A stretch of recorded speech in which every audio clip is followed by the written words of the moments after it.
In our fast-paced world, it can be difficult for us to simply slow down and truly appreciate the things around us, and this is especially true when it comes to our time in the woods.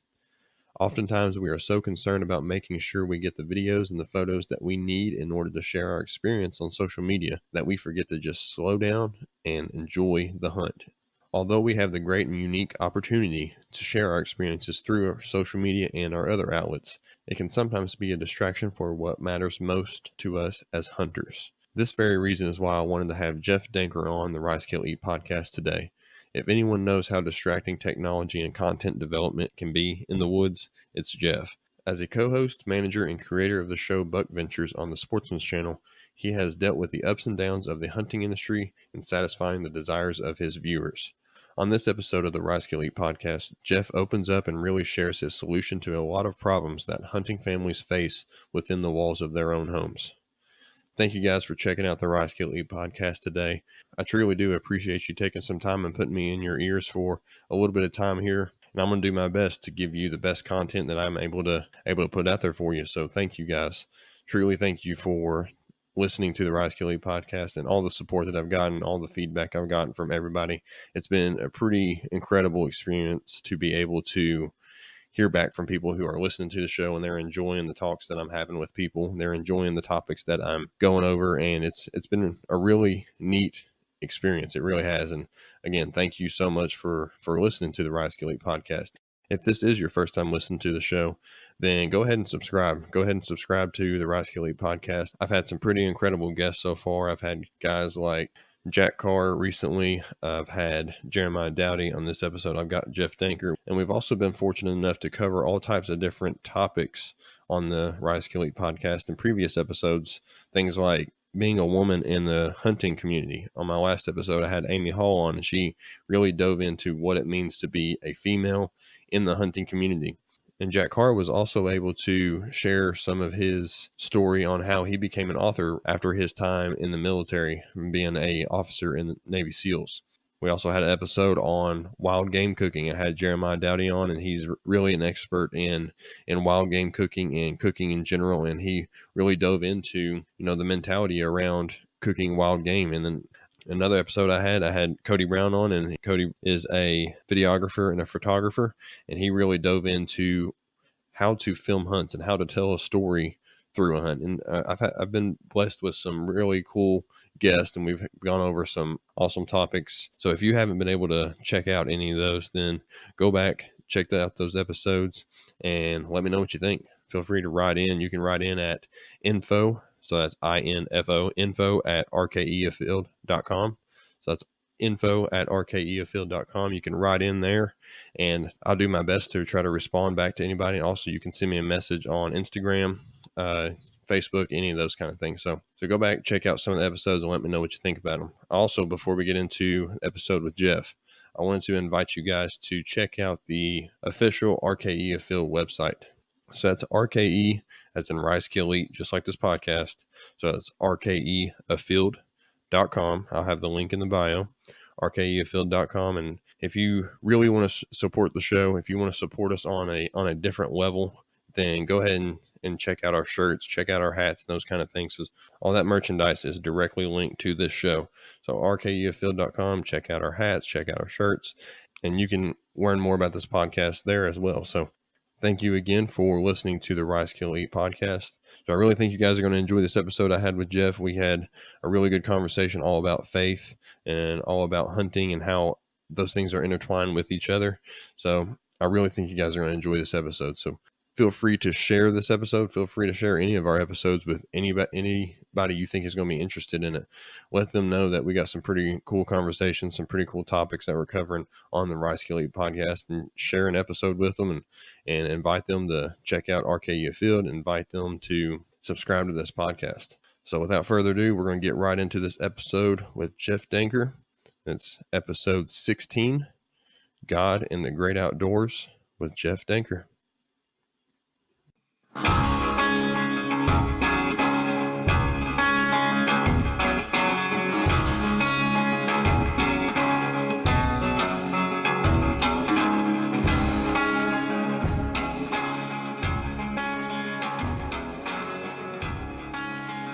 Awesome, man. I appreciate you taking some time today. I really do. Thank you for being on the Rise to Elite podcast with me today, and just really spend some time talking about you and spending some time talking about your view on hunting, of course, and then getting into a little bit of Genesis and God's creation. That's my plan for you today. Okay, sounds good, man. Yeah, so where are you calling from, Tyler?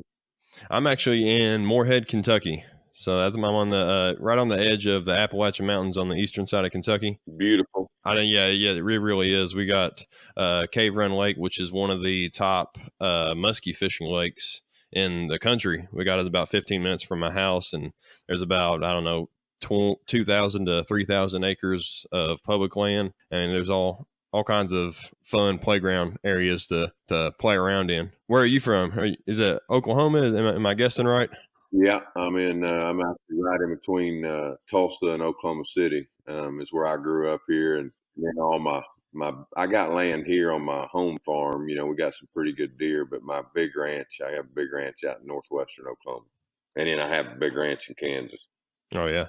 What kind of preparations are you working on right now? I know this time of year is always busy for whitetail guys. So what kind of stuff you got going on? No, it's everything from getting the food plots in Kansas and Ohio and Oklahoma to running all these inventory cameras, getting all those inventory cameras out, getting the muddy blinds up, tree stands. Think about it, especially when I go back east, all my tree stands. I think I got 21 sets there on the Ohio place, and you gotta go loosen those stands off every year, or the trees just grow into them.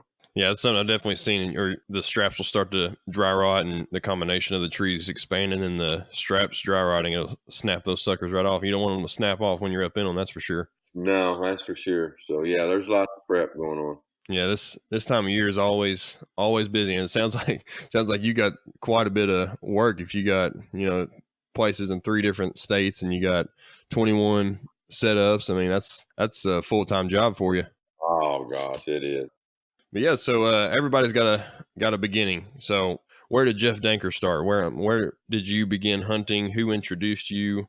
When was this? And just give me kind of the intro to how Jeff got into hunting.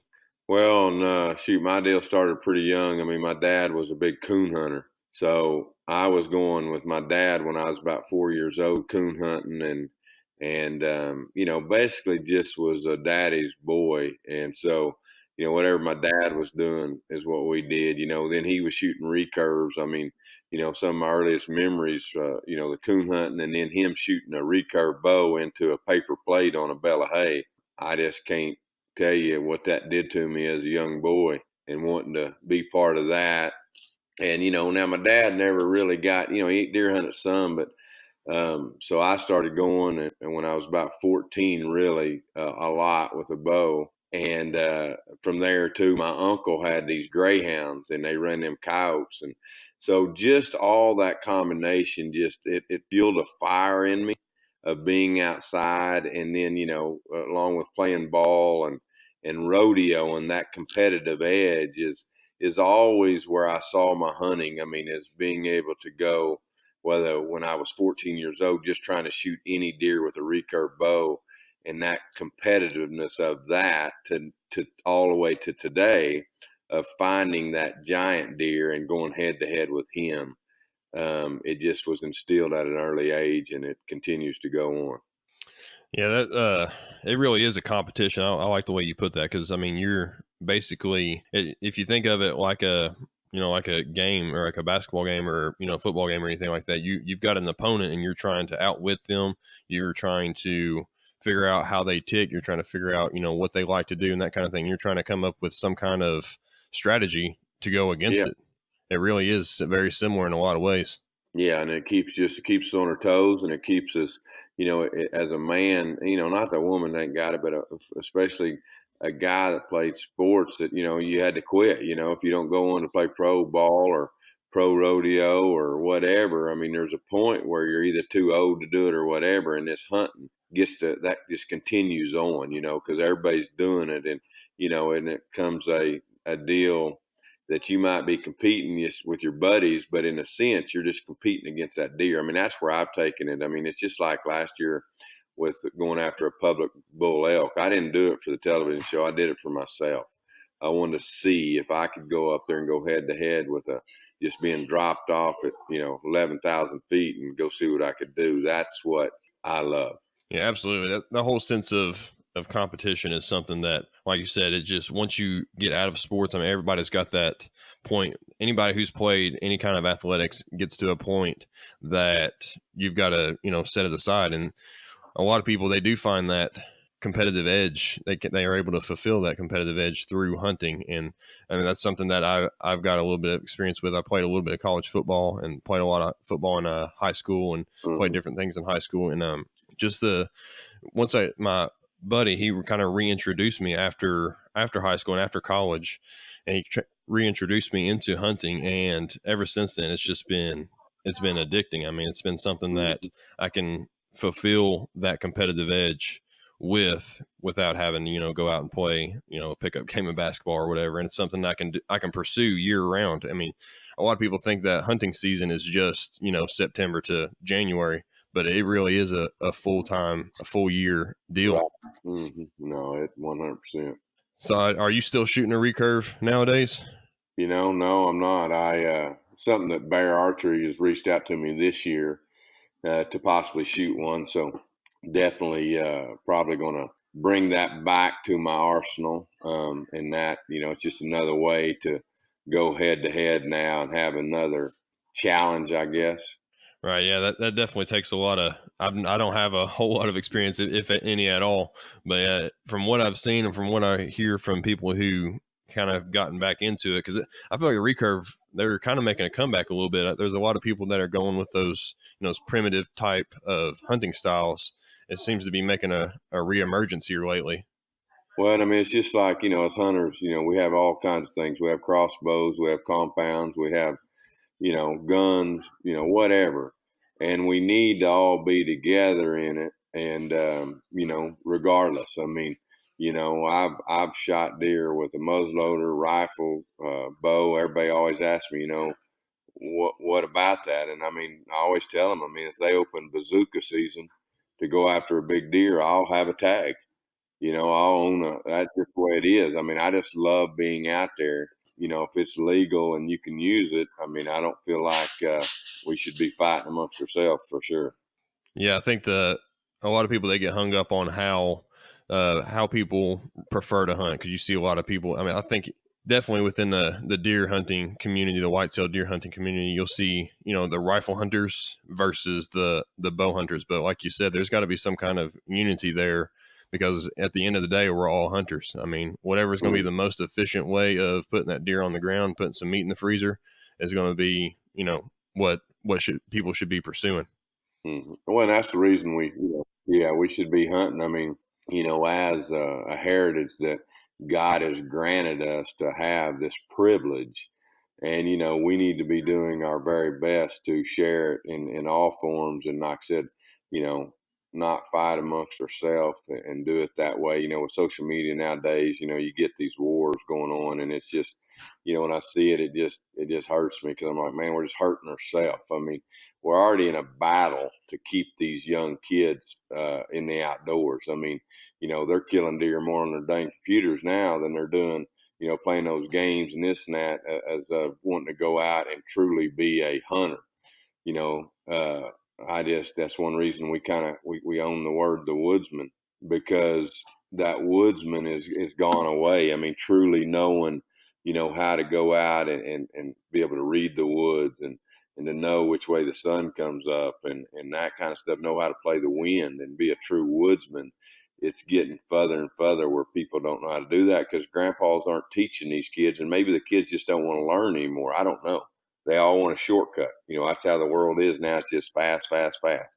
Yeah, the whole idea of instant gratification, I feel like that's a product. It's a definite product of the technology that we kind of have. We want what we want when we want it, kind of thing. And if we aren't getting it, then the whole idea of being a student and remaining a student towards something like being a proper woodsman or being a hunter, and combining the two skills, is something that just not appealing, unfortunately, not appealing to a lot of today's generation. That's that's grown up. I'm 27. I've got two young kids.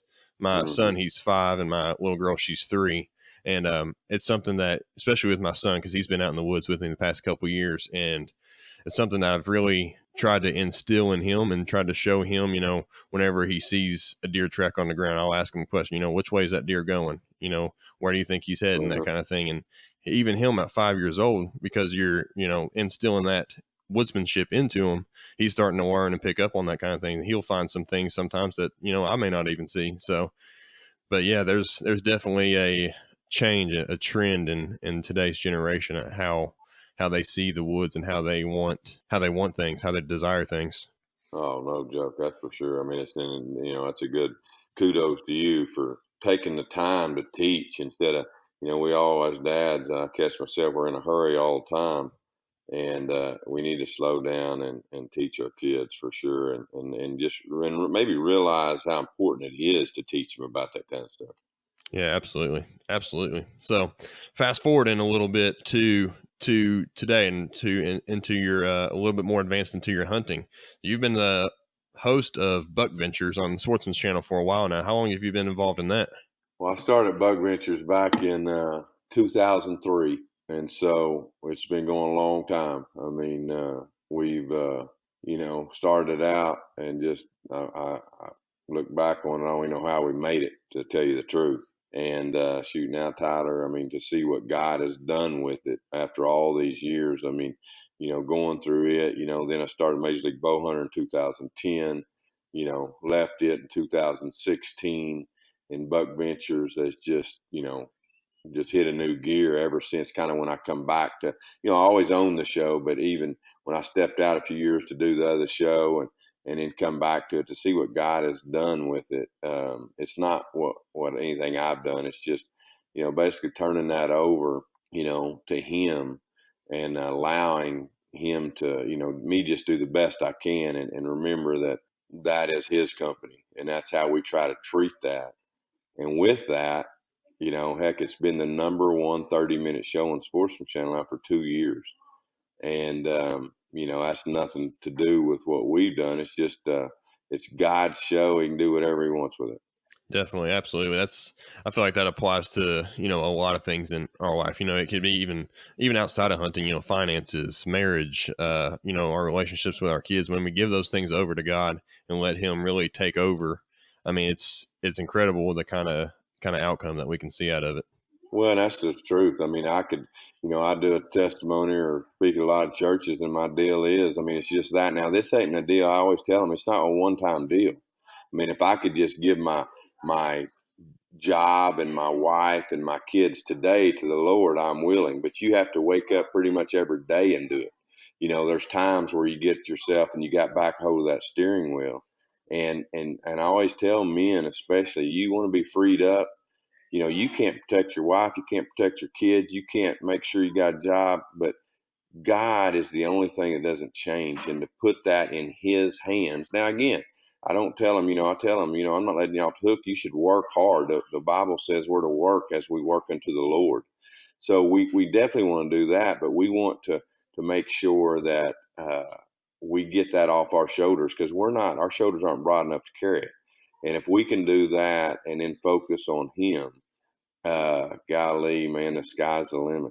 Absolutely. Yeah, it definitely is. And that's something, even just this little show that I've started here with the Rice Elite podcast, starting early on. I mean, it was real slow and that kind of thing. And here lately, I've been praying about it a lot, been getting into it, handing it over to God in a little bit. And it's really put me in a position where I'm able to talk with guys like you. And I've just kind of followed the lead that he gave me through his word, and be able to, reach out and just put the fear and the doubt aside, and just be able to reach out to, big guys like you, or some other ones that I've been blessed to talk with. And it's been really neat to, have that guidance from God and be able to, apply it to our daily lives, like you said. Well, right. I mean, we all got a platform. I mean, we use it, and Right. it doesn't mean everything's going to be hunky dory all the time. In James it tells us we will, have trials and tribulations. It don't say if, it says when, to sharpen us and to help us with our endurance of all that for Christ, and that is it. I mean, when we're faithful to Him, and put him first, and remembering that God is sovereign. And Romans 8:28, talks about how he uses everything for good to those who love him according to his purpose. And so knowing that he's sovereign and saying, okay, why am I going through this? What's going on here? And continue to do that. And again, it frees you up because God can do whatever he wants with your podcast and all that. And we're just there for him. And again, it's hard. It's easy to say, but it's obviously we all know that it's not the easiest walk you can do, but it's sure worth it. Definitely, definitely. So how is your relationship with God? How's your faith in God? How has it changed throughout your life as a hunter, being out in the woods and being able to, experience his creation? I mean, has there been some kind of, I guess, an evolution adaptation there as you've become more mature as a Christian? A lot of mistakes, Tyler, that's brought me to where I'm at. So, when I look back of the outdoors and God's creation, is I love it. I started Buckventures on, walk by faith, or, shoot by sight, not by, walk by faith, and based on 2 Corinthians 5:7. Now, that being said, when you get in the limelight, if you will, the outdoors, and you got these sponsors, and all of a sudden there was a time where I forgot to see the sunrise. I forgot to see that sunset. I forgot to see the journey.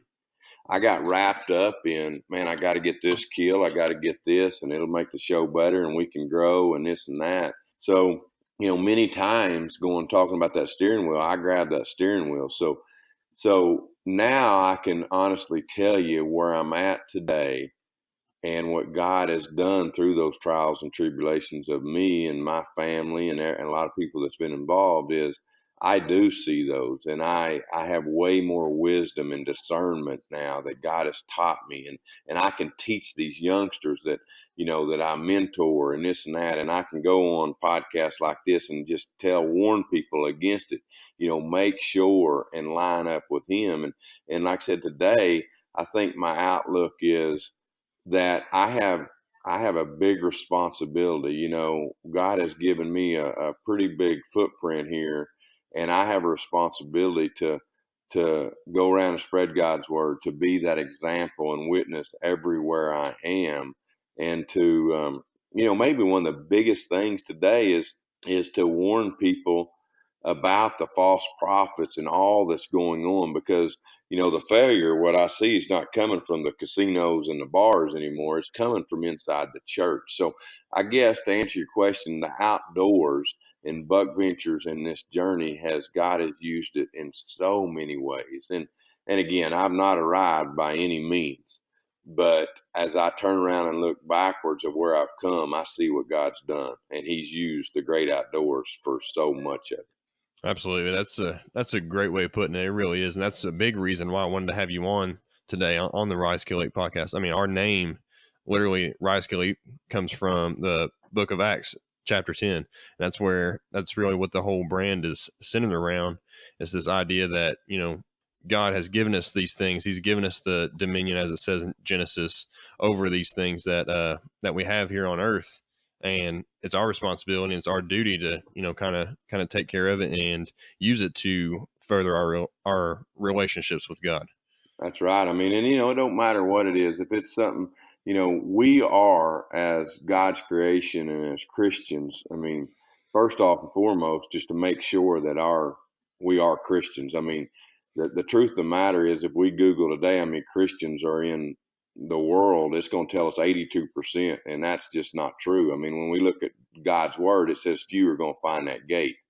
And there's going to be a day where people say, man, what about me? What about me? And he's going to say, depart from me, I never knew you. So we need to be real careful there to start with. And then to, whatever we're doing, we're to do for the Lord. So hunting and being out there, and exactly what your podcast is about, is teaching of that and using it for God's glory. I think one of the biggest things, Tyler, we have today that we have to be very mindful of is success sometimes. And I've seen it firsthand. Sometimes the more successful we are, the easier it is to get away from God. I mean, all of a sudden we start thinking we're something. And so as we go through, and your podcast is successful, or or Buckventures is successful. I mean, we just need to be staying grounded, and the only way to do that is you just got to get up every morning and you got to start with the Lord. You got to open up that book and read that and be that person. I mean, and John 15:5 says we can do nothing without Him. And that's where we need to make sure we stay humbled, because we are nothing without Him. Absolutely. Absolutely. Definitely. I think you hit the nail on the head with that one. That's a great way of putting in, really just a great way of putting how your story has, intertwined with how God has used it. I mean, it's just really neat to be able to hear that from you. And what kind of strategies do you have? I mean, you kind of alluded to it there for a little bit. What kind of strategies do you have for somebody to slow down and really kind of look at what God is doing when they're out hunting? Well, I mean, I would just say be mindful of it is first. I mean, like I said, I would tell anyone is just make sure it lines up. I mean, the world will tell us this. The world says this a lot. They'll say, you need to put God, your family, and then whatever. And there's some truth to it, but they're missing some decent stuff. I mean, first of all, we definitely want to put God first. Secondly, though, I would tell anyone listening is don't skip over your wife. Don't include her with just the family and the kids. It's God, your wife, and then your kids, and then everything else. I mean, so that would be something that I would give anyone, because if you put God first and your wife second, so much is going to line up. But if you forget to put her, and again, I'm sitting here telling you this, and it's my biggest struggle. It is my biggest struggle, is because even if you're getting God right, so many times you're lumping your wife into your kids, and your kids are going to learn more when they see a man cherish their wife, adore their wife, be able to be, one of the biggest things for me is to learn to be gentle and to be, that, and not just, and to show weakness. I'm not very good at that. I don't want anybody to see any weakness. And so as again, maybe it's not just outdoors I'm talking about, but as I think these are deals that we need to, as men, be able to see and use the outdoors. Just don't abuse it, because the outdoors is a great thing that the Lord has given us. But if you're hunting all the time as a married man and you're not helping take care of the kids and this and that, and that's just something you do, I mean, that's trouble. That's trouble waiting for you on the other end. I've dealt with it, I don't know how many times, where somebody wakes up and it's too late. And that is the stuff, as men of Christ, that we have to be guarding, and then we need to be helping other young men to learn that. Definitely. I feel like you're speaking to my soul a little bit here, because as a husband, that's actually something that my wife and we were talking about probably just like 2 or 3 days ago, is how, you know, a lot of people, they'll put their kids above their own marriage, and eventually one day your kids are going to move out. I mean, Mhm. you're always going to be a parent, but your kids are going to move out and they're going to be responsible for themselves. But your wife, your spouse is still going to be there. Mhm. I mean, you still have a marriage, you still have a spouse that you have to take care of, and you have to be there for them and be the spouse that you're meant to be. That's right. And not only that, your kids see it. So if they see a man that adores his wife and puts her first, well, and like I said, I'm just telling you, this is my biggest failure. This is something that I know the answer to. It's something that I fail miserably. And it's but it's something, like I said, I do know that's right. And if we would do that, I mean, and this is where America, if you will, is falling apart. I mean, this is what we have to get back to. This is where I go and speak everywhere, is to help and hopefully, get few to go back to this, because that is where, like I said, if you put God, your wife, and then your kids, if men would start doing that, what would happen? There's no telling.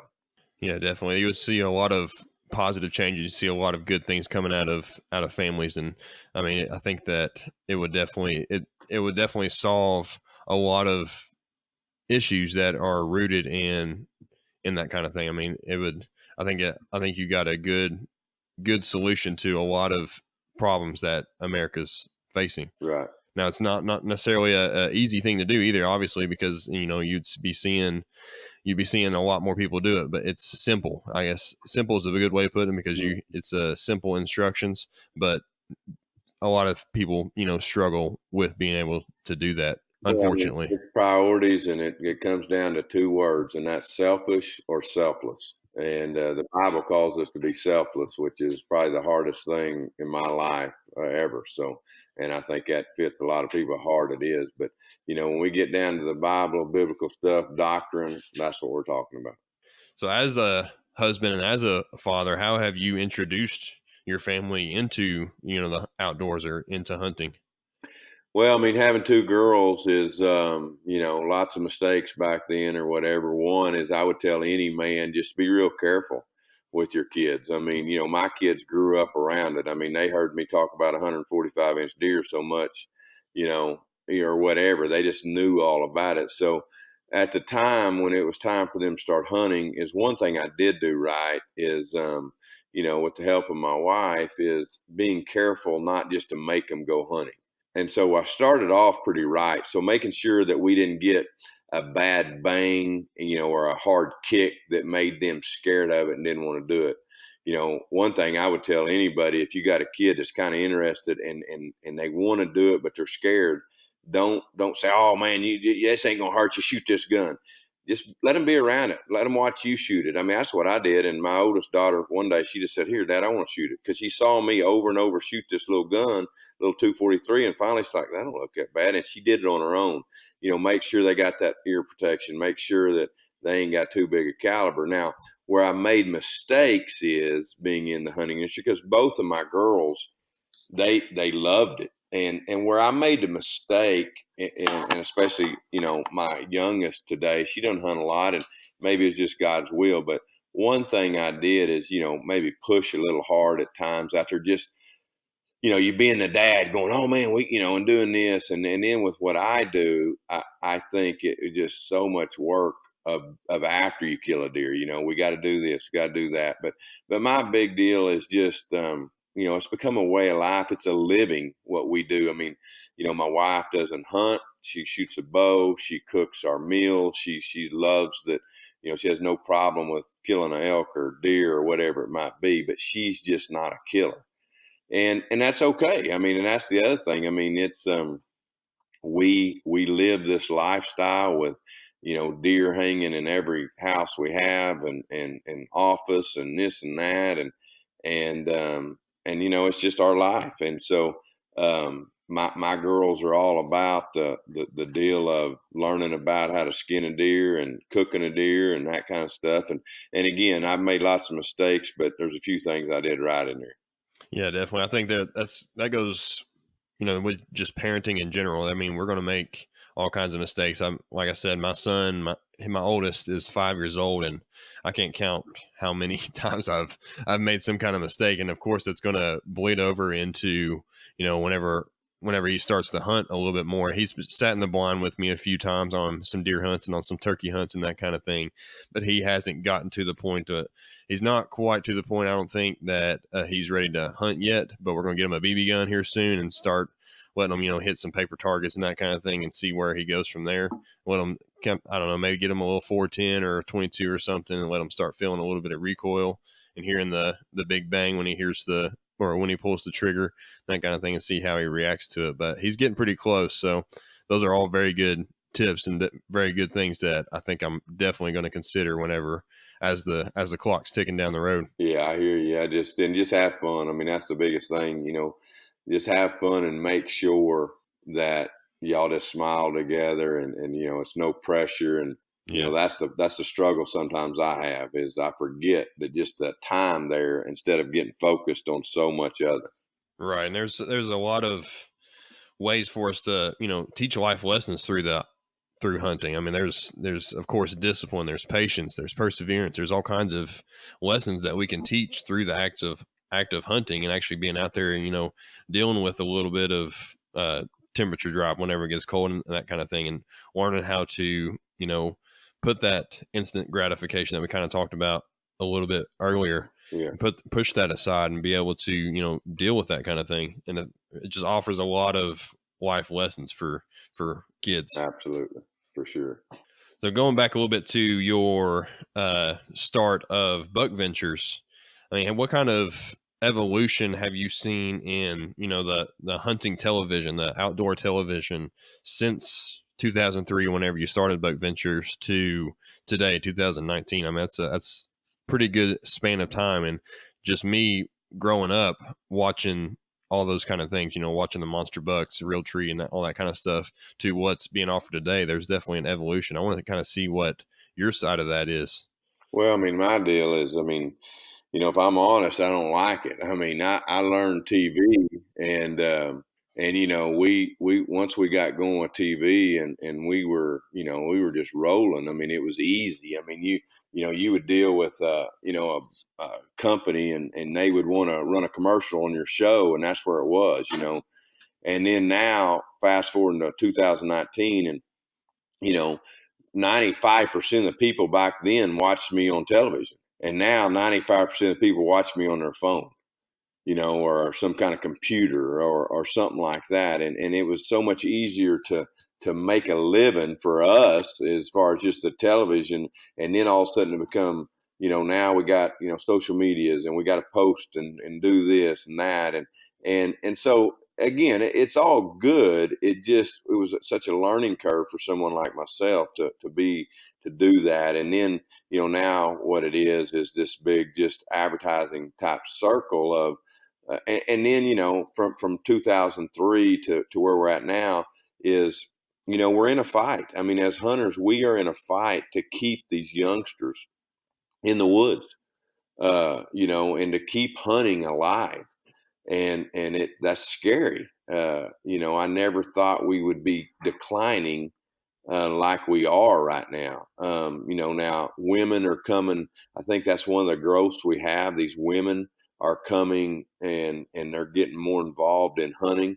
Now, the one thing, I'm going to be real blunt, and somebody's going to listen to this and they're going to be offended by what I'm fixing to say, but I'm going to speak truth.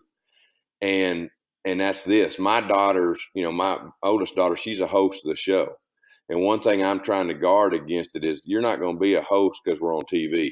You're either going to go hunt because you like it and you're going to learn how to do it, or you're not going to hunt because the TV or social media about taking a selfie. And that is what I think we need to take a hard look at, is get, this whole selfie deal and just kind of hunting and acting like you're hunting is trouble. I mean, I see more girls today in tank tops, showing half their, tops. And that's crazy. That is crazy for companies to let that be advertised, because that will eventually sink us. And so again, I apologize to anyone listening if you're offended by that, but that's the truth. And as a man of God, first of all, being able to be on social media, and someone like myself, I don't want to see that. I mean, I need to learn to guard my eyes. I don't want my daughters on there and seeing something they shouldn't see. I mean, now we're at a phase where, another thing that I'm just going to toot on this a little bit is, I can't watch the Super Bowl anymore with my kids, because you never know what you're going to see during halftime. I can't watch hardly anything.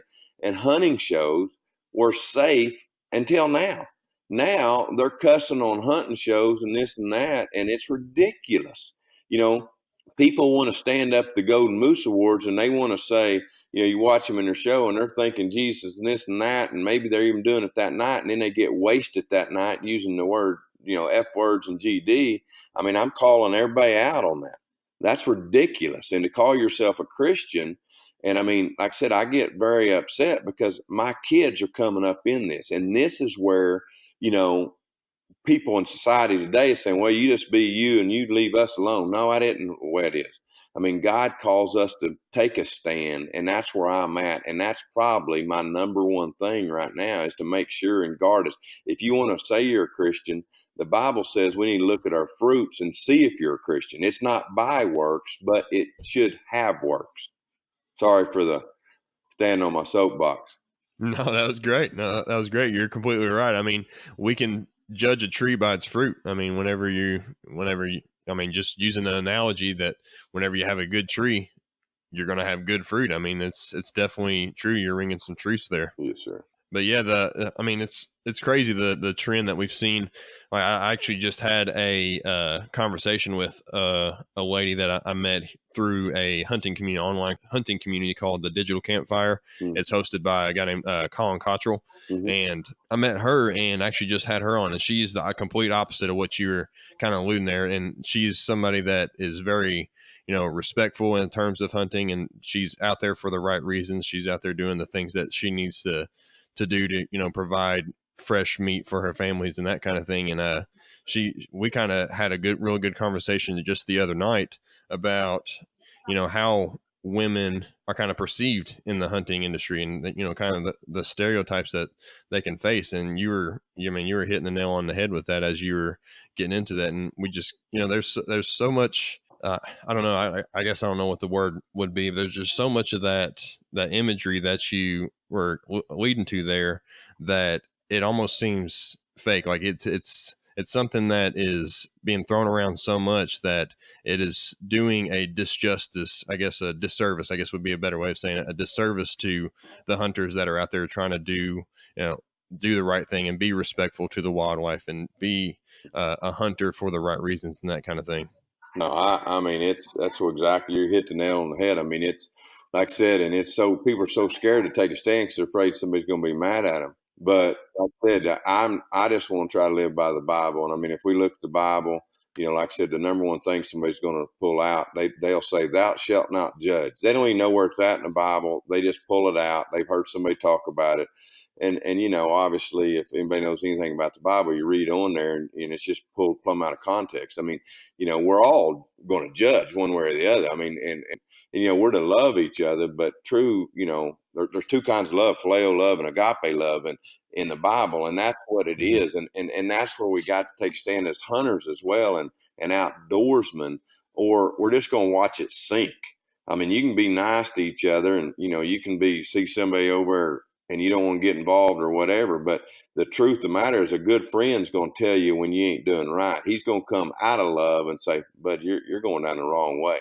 And it's not a deal that you can be right and I can be right on all this. It's the Bible's pretty clear that here's the way. And so again, going back to the outdoors and the social medias and this and that, again, social media can be great, but then you got it being abused like it is, and it's horrible.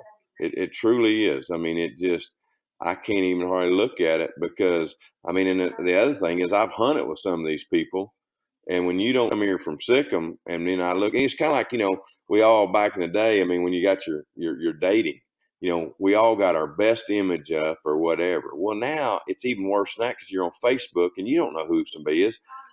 I heard a sermon the other day, and the guy said this, and it's so truth. It said, "I'm not who you think I am, and I'm sure not who I tell you I am. God knows who I am." And that is what's going on with Facebook, Instagram, all this kind of stuff, and it needs to be addressed for sure.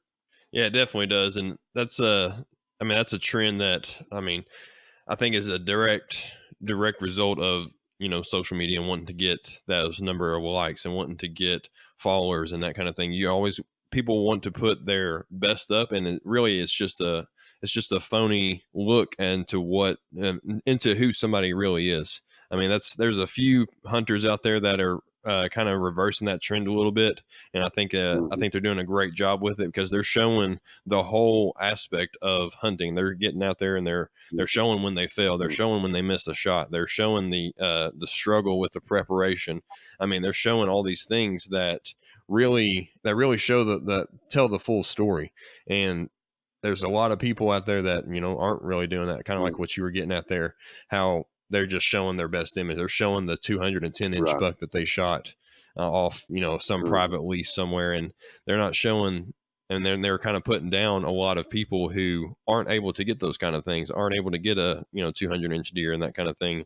And it's doing a lot of, I guess, a lot of disservice to hunting in general. But fortunately, there have been some people make some positive Yeah, and it impact. goes back, Tyler, to this. I mean, and it's easy to do. So I want to be careful that because I've been in it. I mean, when I got in this, all of a sudden you can find yourself not being who you are because you get on TV, you get on social media, you're putting those videos up or whatever, and all of a sudden we have to watch that we're not somebody else because and I had some advice years ago. It said, "Jeff, you got to be who you are," because I was a people pleaser. So, and still am today. I mean, a people pleaser coming in the television deal. I don't want anybody to be mad at me. I want everybody to like me.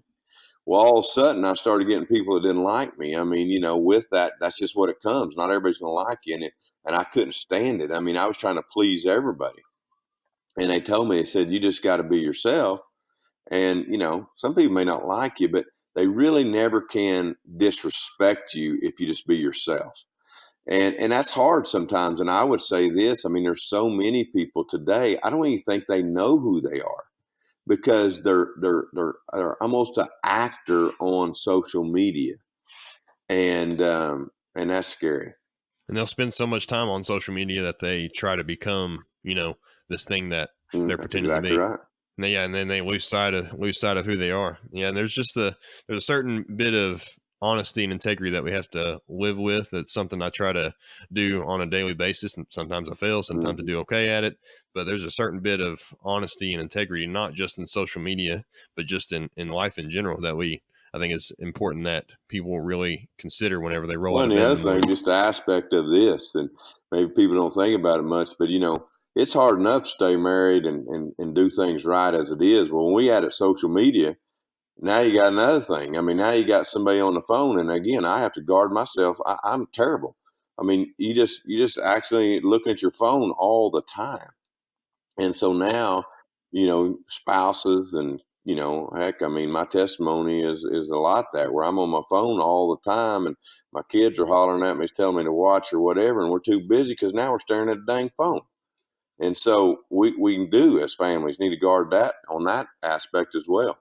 Yeah, absolutely. That's something that actually last night got in a little bit of trouble with my wife, if I'm being honest, and she just told me, you just got to put your phone Hmm. down. It's like, yeah, I understand. So what I did was I took it over to the next room, laid it there on the table, and tried not to Yep. touch it the rest of the night. So I mean, sometimes you just got to prioritize those things where, you got to put that technology down and reconnect with the things that are most Yep. important around you. And where my kids are, they're small. I mean, that time as they're growing up, I'm not No. going to get that back. So I've got to really prioritize wanting to spend time with them in this You're season that they're in right now. It's a fun age Oh too. yeah, 5 and 3 is you're on the always right fun. deal. Just keep fighting that fight, and you're exactly right. You're heading down a knowledge that you have is important, and then just make sure and share that with others.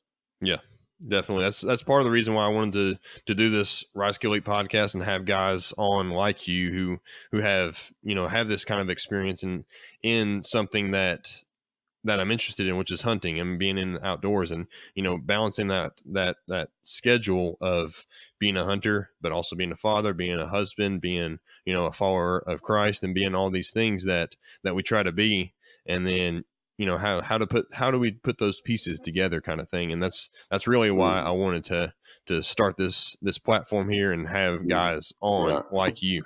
Well, I'm appreciative of being on here. Well, I appreciate it quite a bit. And as we're kind of, winding down here a little bit, there's always one question that I like to ask my guest. And it's something that I always get a lot of really good responses from. And it's just kind of embodying everything that hunting is to us. So my question for you is, what does hunting mean to you? Shoot, that's a big question. I mean, hunting is if I just look at it, I mean, it's our life. I mean, it's a tool for me that God has used in so many ways. I mean, in so many opportunities that came up, and a deal. Hunting is just a blessing. It's a blessing, and it's a privilege God has given us and it's just from His creation. And I mean, chills on my neck to seeing sunrises and sunsets, to seeing laughter with my kids and my dad, and it's a way maybe to even have someone that doesn't even know Christ, and it's a way that hunting is an introduction to that without saying a word, an introduction to our Creator. It's a hunting is like I said, I don't think a day would go by without that word coming out of my mouth. It's a deal that has been a great thing, and it's a deal that's been a deal that God had to use to let me fail at times to sharpen me. Hunting is it's a tool for any dad or any mom, I believe, done in the right way to keep our kids grounded. There's so many lessons learned in hunting. It's not killing, it's hunting. And it's something that's worth fighting for. It's something that's worth, saving. Like I said, it's just a loaded question, really, in me that it just goes deep down in my soul, I guess. Yeah, it really does become part of who we are, and it's something that is almost constantly on our minds because it's something that we want to be good at. It's something that's going to challenge us, as you were kind of getting at the beginning here, and something that whenever we pursue God in the outdoors, I mean, some of the greatest moments that I've had with God, and some of the greatest closest times I've come to God is being out in the woods hunting and just seeing all the things that he has put in front of me. And as I said a minute ago with Genesis, I mean, he gave us dominion over these things to take care of and to really just enjoy as part of who we are as children of God. Yeah, I agree. I mean, I would tell this too, just to guard people. And again, I might stir up something here, but I don't like seeing, Tyler, a deal where people when hunting season gets here, they just quit going to church and quit taking their family. And they're like, "Oh, I'm better off in the woods." If I'm in church, I'm just going to be thinking about hunting anyway. And that's not what Christ wants. Christ wants us to be taking our families to church and to be putting aside and putting Christ first over hunting. Not to say we can't be closer out there, because we can, or we can be close to Christ, but I don't like that. I think that's a wrong deal. I think that's a foothold for the devil, is for someone to treat it that way, because all of a sudden hunting season get here and they ain't in church for 3 months. That's just not a way to live, and that's not, I don't think, a biblical way to be, and that's not an example for our kids and for anyone watching. Right. There's a certain bit of self-control that they'll have to consider, and we have to always battle with against ourselves, is that desire to do what we want to do, but we have to do what's actually going to be better for us in the long term, with our relationship with God, with our relationships with our wife and our kids and that kind of thing. There's a certain bit of selflessness that we have to consider, and we have to apply to our lives in order to actually have success in the That's things that right. are going to That's matter. exactly right. But thank you so much again for being on the Rice Elite podcast today. This was a really good conversation. Had a good time talking with you. It was I really do appreciate that. Well, I'm always tickled to just somebody that would reach out to me and even want to talk to me. I mean, and then the other is when I do have a voice, and I sure going to try to use it for Christ all I can. Again, I just tell everybody that don't you see me on television, see me on the deal, whatever, and it all looks hunky dory, and it ain't always that way. I mean, I got problems as much as anyone, and I'm in a daily fight as much as anyone. I do know where the answers are. And so that's what I'm always trying to tell everyone, is where the answers are. I've learned how to do it. But anyway, I appreciate you and just, Christians out there. I think we all need to be praying for each other. And if you want to know more about us, I mean, obviously you can go to, we have a website, just bvotv.com. So like buckventuresoutdoorstv.com.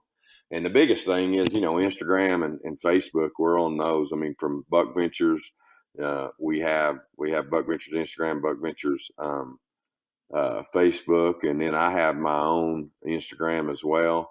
So Jeff Danker, I think, is my regular deal. So I handle that account myself, and I'm always willing to try to at least get to as many comments or as I can. I don't always get to everyone, but I tell you one thing that we are going to start, and I'll just I don't want everybody flooding because it ain't done yet, but we are going to start a prayer request where we have to take prayer requests, I think, once every week, and my pro staff is going to help handle it. So literally we can have people get a hold of us and give prayer requests, and then we're going to pick and we're going to be praying in general for everyone, but then we're going to pick several that we just pick out where we just dedicate to praying for and all kinds of stuff. and maybe send some gifts too and that kind of stuff. So that's going to be a pretty neat deal. Just people can just look for that coming up. Yeah, that's awesome. I'm definitely going to include some of those notes in the show notes. I'll make sure I put the website in there so that it'll be a direct link to the website, to the bvotv.com. Then I'll also put some information in there on your personal Instagram, and then of course the Buckventures Instagram. But yeah, so I want to stay in contact with you so that I can stay updated and help kind of spread the word a little bit on the prayer request line that you guys are opening up. That sounds like a really, really neat Oh, way of it's ministering going to to be people. incredible. And like I said, I can't even take credit there. It was, that's one of our pro staff guys kind of come up with that. And that I just said, oh man, that's awesome. Let's do it. So I got a lot of good help. That's for sure. That's great. Yeah, that sounds awesome. I'll definitely make sure I include all the links and all the information that I can in the show notes whenever this posts. Well, yeah, just let me know. You got my cell, and just keep in touch, and whatever you need, just give Yeah. me a shout. All right, man. I appreciate it so much, and thank you for being on the Rice Kill Eat podcast with me today. All right. Thanks, Tyler. We'll see you next time.